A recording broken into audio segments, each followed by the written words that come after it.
Bonjour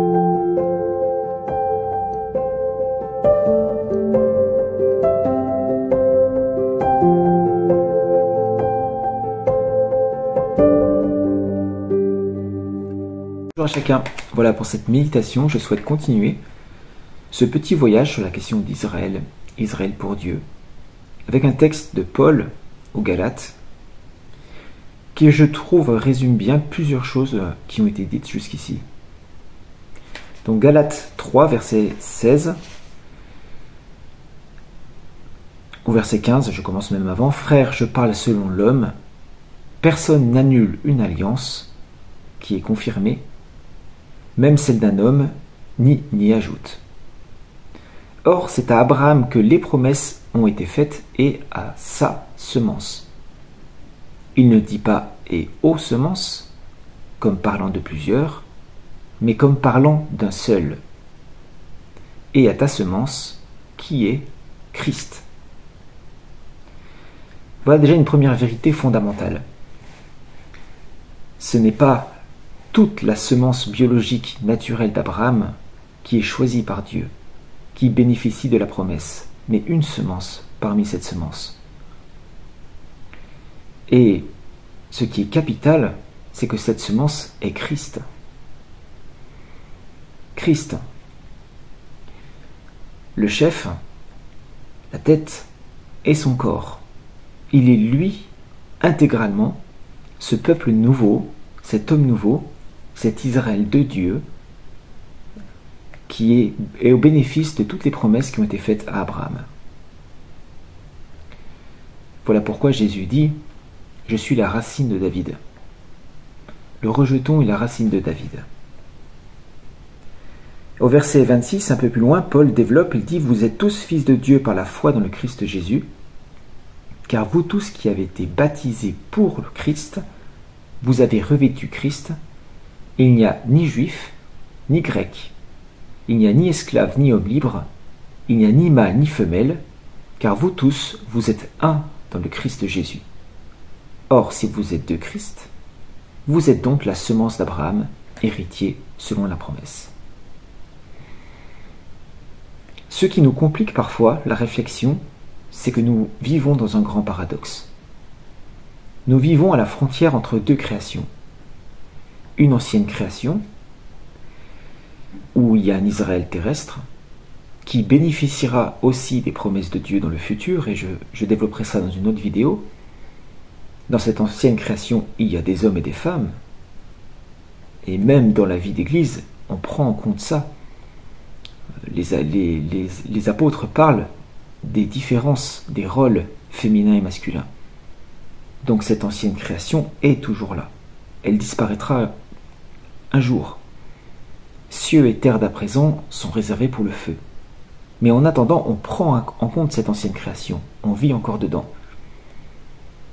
Et cette nouvelle création, elle est déjà là aussi. En Christ, il n'y a plus ni homme ni femme. En Christ, il n'y a plus de juifs, plus de grecs. On est une nouvelle réalité en lui. Et justement, on apprend à vivre dans cette période, cette nouvelle création qui va être pleine et entière à la fin, nouveaux cieux, nouvelle terre. Et pour l'instant, elle est cachée, mais bien présente. Donc, il est vrai de dire qu'il n'y a plus ni homme ni femme, il est vrai de dire qu'il y a des hommes et des femmes. Les deux sont vrais. Donc, c'est la même chose pour Israël. Il y a un Israël terrestre, oui, et qui bénéficiera d'une retombée des promesses de Dieu à la fin des temps, et aussi du jugement. Et il y a un Israël céleste, spirituel, un homme nouveau. Et c'est de celui-ci dont on parle, l'Israël de Dieu. C'est pour ça que quand Jésus est introduit dans Matthieu, les prophéties en parlent comme s'il était Israël. J'ai appelé mon fils hors d'Égypte. Lui aussi va au désert et est tenté 40 jours. Il n'y a pas passé 40 ans comme le peuple. D'autres passages dans la Bible nous confirment cette vérité.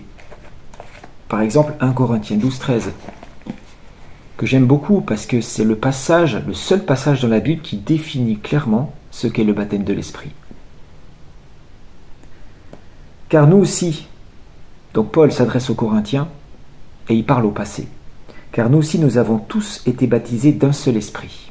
Donc nous avons été immergés ou plongés dans un seul esprit, tous, pour être un seul corps. Soit juif, soit grec, soit esclave, soit homme libre. Nous avons tous été abreuvés pour l'unité d'un seul esprit. Le baptême de l'esprit n'est pas la recherche d'une puissance particulière pour faire une œuvre pour Dieu.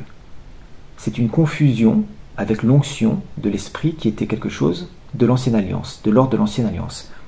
Le baptême de l'esprit, c'est cet acte mystérieux, spirituel, où Dieu nous a tous pris avec nos différences de race, nos différences de culture, et nous a intégrés dans le corps de Jésus pour former une seule et même nouvelle réalité.